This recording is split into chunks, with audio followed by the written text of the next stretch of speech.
आप देख रहे हैं वीओपी न्यूज, जनता को रखे सबसे आगे। रात मर्चेंट्स एसोसिएशन के सदर हैं और डोगरा सदर सभा के मेंबर हैं। श्री एक और नए चेहरे जो आज आप पहले दफ़ा मिल रहे हैं, Shri Jagmohan Sharma ji, executive director Power Grid Corporation. आपको पता है, हमने आपको बताया भी था कि 23 जनवरी को डोगरा सदर सभा की नॉर्मल मीटिंगों से हट के एक प्रोमिनेंट डोगरास को हमने यहाँ बुलाया था, जिसमें चीफ सेक्रेटरी रिटायर्ड थे, कमिश्नर सेक्रेटरी रिटायर्ड थे, वाइस चांसलर थे, हमारे आर्मी ऑफिसर बड़े अच्छे रैंक्स के रिटायर्ड सारे, और आर्टिस्ट और इंजीनियरिंग विंग के भी लोग बहुत सारे यहाँ आए थे। एजुकेशनिस्ट जो डिफरेंट डिपार्टमेंट्स के हेड यूनिवर्सिटी के हैं वो थे। तो बहुत गंभीर सोच विचार हुआ था। आज जो हालात इस वक्त हैं, ख़ासकर हमारे हेरिटेज के और टूरिज़म के, और ख़ासकर जम्मू सूबे की जो बुरी हालत हो रही है, उसको लेकर यहाँ पर सोच विचार हुआ था, जिसमें डॉक्टर करण सिंह जी के लड़के भी थे, बाकी भी थे। तो उस दिन एक मेमोरेंडम हमने तैयार किया था और फैसला किया था, मेरी ड्यूटी लगी थी कि मैं ये डिफरेंट क्वार्टर्स में जो जो भी कंसर्न मिनिस्ट्रीज़ हैं या ऑफिशियल्स हैं, उनसे डिस्कस करूं सभा की तरफ से, सब साथियों की तरफ से। तो अच्छी बात है, हम शुक्रिया अदा करते हैं कि दिल्ली से हमें मैसेज आ गए, टूरिज़म मिनिस्टर, कल्चर मिनिस्टर, उनके मैसेज आ गए, वहाँ के बड़े हाई लेवल पर जो ऑफिशियल्स हैं, ब्यूरोक्रेट्स हैं, उनके मैसेज आके डिटेल में डिस्कस करने के लिए। तो हमें 31 जनवरी से लेकर 2 फरवरी तक दिल्ली के अंदर मीटिंग्स हुई, टूरिज़म, कल्चर और ये रोड्स एंड ट्रांसपोर्ट और नेशनल हाईवे के कंसर्न मिनिस्टर जो हैं, इन सब के साथ डिटेल डिस्कशन हुई। मैं उस पर, ये प्रेस नोट में बड़ा क्लियर है, लेकिन थोड़ा सा मैं आपसे बताना चाहता हूँ। एक तो सीरियस मसला उनके साथ जो कल्चर और टूरिज़म मिनिस्टर के साथ हुआ और ये ट्रांसपोर्ट मिनिस्टर के साथ, वो था कि यहाँ जम्मू सूबा के अंदर हमारा हेरिटेज किस तरीके से तबाह हो रहा है, काम या तो चल नहीं रहा या नहीं के बराबर है।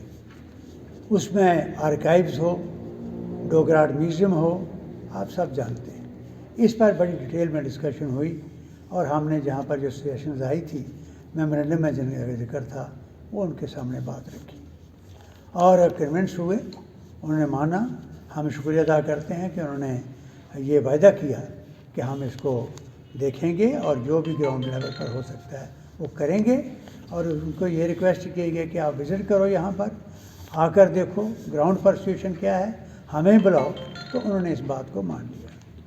जो ट्रांसपोर्ट और हाईवे मंत्री हैं, उनसे जनरल वीके सिंह, उनके साथ डिटेल में बात हुई, जो आज रामबन के पहाड़ों में हो रहा है, कि ये खासकर उधमपुर से लेकर बनहाल तक जो सड़क है, यहाँ ये नेशनल हाईवे 44 बन रहा है, उसकी वजह से, उसकी गलत प्लानिंग की वजह से, जो ओरिजिनल प्लान था उसकी वायलेशन की वजह से जो तबाही वहाँ पर हो रही है, इसका जिक्र हुआ कि पूरे पहाड़ चल पड़े हैं, पूरे गांव धंस रहे हैं। आज भी मेरे फ़ोन पर फ़ोटो आए हैं कि पूरा पहाड़ एक और जा रहा है, जिसमें कई घर, मंदिर, मस्जिदें वो डूबती नज़र आ रही हैं।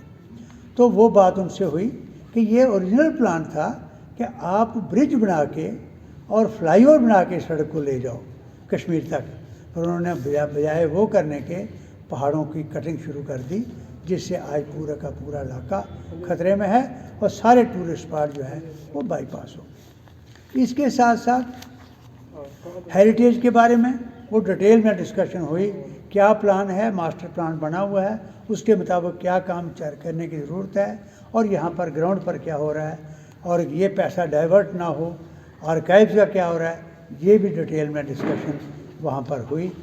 और फिर एक बात उनके साथ ये कही कि भाई यहाँ जो जम्मू कश्मीर के आज हालात हैं, उनको सामने रखते हुए हम इस रिज़ल्ट पर पहुँचे हैं, इस नतीजे पर पहुँचे हैं कि आज जिन लोगों को, आज की जनरेशन को जो वाकफियत होनी चाहिए कि जम्मू कश्मीर रियासत कैसे बनी, किन लोगों ने कुर्बानियाँ दी, कैसे बचाई, उनको हमेशा याद रखें।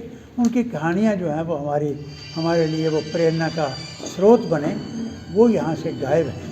तो हमने मांग की कि कश्मीर के अंदर, लेह के अंदर भी है, जम्मू के अंदर भी चलो बलिदान स्तंभ बन गया, उन हीरोज़ को, उन शहीदों को याद करने के लिए, उनकी कहानी याद करने के लिए, कैसे जम्मू कश्मीर बना, बचाने के लिए कैसे जानें दी हज़ारों लोगों ने।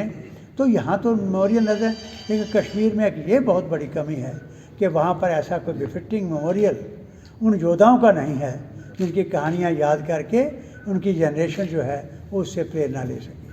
तो हमने ये भी कहा कि डल लेक श्रीनगर के अंदर, जहाँ पर जो भी टूरिस्ट आता है वहाँ ज़रूर जाता है, और वो टूरिस्ट भी कहानियाँ उनकी पढ़ें, वहाँ एक बिफिटिंग मेमोरियल उन शहीदों का बने, यहाँ जिन शहीदों ने अपनी जानें कुर्बान कश्मीर को बचाने के लिए, जम्मू को बचाने के लिए, पूरे स्टेट को बचाने के लिए अपनी कुर्बानियाँ दी हैं और रियासत बनाने के लिए दी हैं। उनकी कहानियाँ वहाँ पर अंकित हों, नाम अंकित हों, वो देखें, सुने, और जो आज बिगड़ता जा रहा है यूथ, अगली जनरेशन, वो संभल जाए, उनके लिए वो प्रेरणा वो पढ़ के उनको मिले। ये भी हमने डिमांड रखी। और उसके बाद हमारी मीटिंग यहाँ हम शुक्रिया अदा करते हैं गवर्नर साहब का, लेफ्टिनेंट गवर्नर साहब का, मनोज सिन्हा जी का। आते ही उनका मैसेज मिल गया और 4 तारीख हमारे डेलीगेशन की मीटिंग, डोगरा सभा का जो डेलीगेशन था, हमें इनवाइट किया गया। राजभवन के अंदर मीटिंग हुई और ये सारी जो बातें मैंने कही इस पर डिटेल डिस्कशन हुई, जिस बात को उन्होंने एक्सेप्ट किया, माना, और उनके साथ ये बाकी बातों के अलावा एक बात ये भी कही कि हमारा कल्चर आर्ट दर्शाने के लिए, इस डुग्गर प्रदेश का शानदार भाईचारा दिखाने के लिए किन कदरों पर यह डुग्गर प्रदेश बना है, ये डोगराज कौन है, किस किस्म की उनकी कुर्बानियाँ रही हैं, ये बताने के लिए हमने यहाँ पर एक जम्मू फेस्टिवल शुरू किया था। और वो फेस्टिवल आज ना के बराबर रह गया है। हर साल जो फेस्टिवल 15-15 दिन यहाँ चलता था, हर डिस्ट्रिक्ट हेडक्वार्टर पर वहाँ के लोकल आर्टिस्ट को बढ़ावा देने के लिए वो किया जाता था। हमारी वो रीति रिवाज, हमारे ट्रेडिशन दिखाने के लिए किया जाता था। हिंदू, मुसलमान, सिख, ईसाई का भाईचारा दिखाने के लिए किया था। वो फॉर्मेलिटी रह गई है। एक सिंगर कोई बाहर का बुला के लाखों रुपए के बिल निकलते हैं और जम्मू फेस्टिवल का नाम दे जाता है उसको और ख़त्म कर दिया जाता है। तो ये बात हमने लेफ्टिनेंट गवर्नर साहब से भी की और उन्होंने इस बात को माना है, ये कहा है कि आप विश्वास रखो, हम ये सब चीज़ें करेंगे। इसके अलावा हमारे टूरिस्ट स्पॉट्स बाकी और जम्मू के अंदर बहुत इम्पॉर्टेंट जो बातें और करने की ज़रूरत है, उसके लिए मैं कहूँगा जो डायरेक्टर टूरिज़्म रहे हैं और ये एग्जीक्यूटिव डायरेक्टर मुबारक मंडी रहे हैं हमारे अजय खजूरिया साहब, इनसे मैं रिक्वेस्ट करूँगा कि उसके बारे में ये खुद बात करें।